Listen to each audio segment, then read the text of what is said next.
Got a 2002 Accord here with some wheel noise. I was wondering if it was tires or bearings. We spin the tire, and the tread looks pretty uniform. You can see the tread's not hopping. And the wear pattern is pretty good, so I don't think it's tire noise. You spin this wheel, you can hear that little bit of dragging is from the brake pads. You can just tell what that sounds like. Check the other side.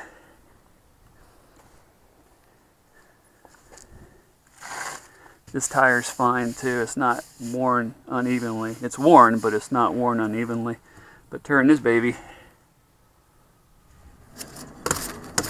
and you can hear that hollow kind of whatever noise, metallic, dry, almost grinding.